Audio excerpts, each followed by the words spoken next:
혹시 한 번쯤 인생에서 선택의 기로에 서본 적 있으신가요? 누군가는 말합니다. 책을 많이 읽으면 선택을 잘하게 된다고요.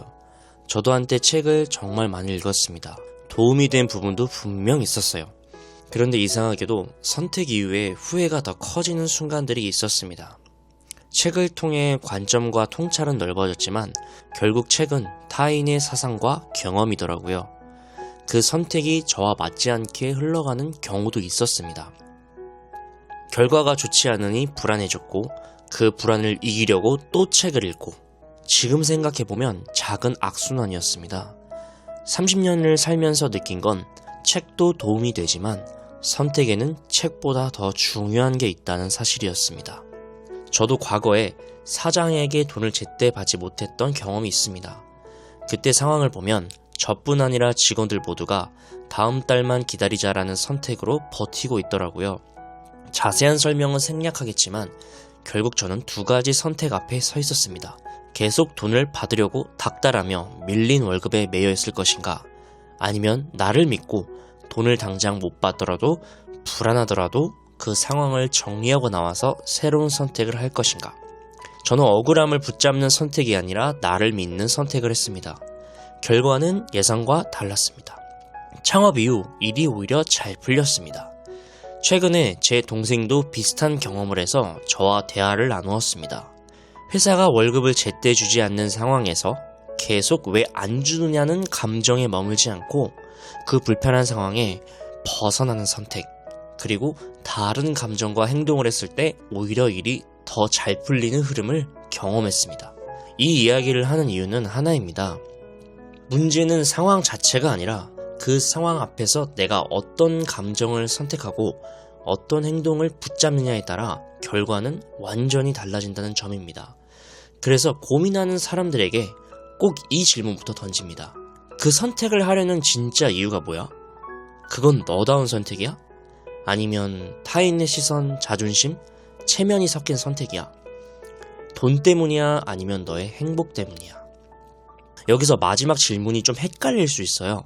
돈이 있어야 행복한 거 아니야? 라고요. 저도 그렇게 생각했습니다.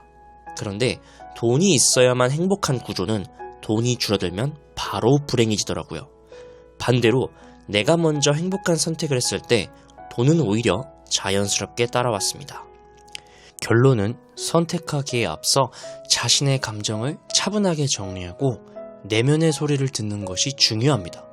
근데 감정을 정리해도 헷갈릴 때가 있습니다. 그래서 저는 선택을 더 명료하게 하기 위해 거름망 같은 역할을 하는 질문을 더 합니다. 그럴 때 이런 질문이 올라옵니다. 이 선택 혹시 남에게 멋져 보이기 위한 건 아닐까? 남을 안심시키기 위한 선택은 아닐까? 진짜 내가 원하는 건 뭘까? 왜냐하면 내가 원하는 선택이라고 믿고 있으면서도 속으로 계속 합리적인 이유를 덧붙이고 있는 나를 발견했기 때문입니다. 내가 하는 선택이 맞다고 계속 스스로를 설득하는 상황이라면 타인의 시선이 개입될 가능성이 크다. 반대로 굳이 설득하려 하지 않아도 마음이 편안하다면 그 선택은 나다운 선택에 가깝다. 그리고 마지막으로 이런 질문이 남았습니다. 나는 왜 이렇게 이유를 붙이려고 할까? 두려움에 확신을 얻고 싶어서일까? 아니면 마주하고 싶지 않는 진실을 합리화로 덮으려는 걸까? 어렵죠? 그래서 저는 이런 본질적인 질문을 스스로에게 계속 던집니다. 그 과정 끝에 내가 진짜 원하는 선택을 알았을 때 확실히 더 가벼워지고 행복해졌기 때문입니다. 그래서 저는 마지막으로 선택할 때 이 두 가지를 되뇌입니다.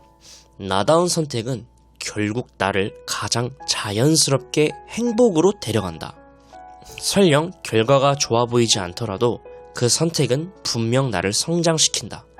내가 성장하면 나는 어차피 더 좋은 선택을 하게 된다. 이상 사색하는 남자의 선택하는 방법이었습니다.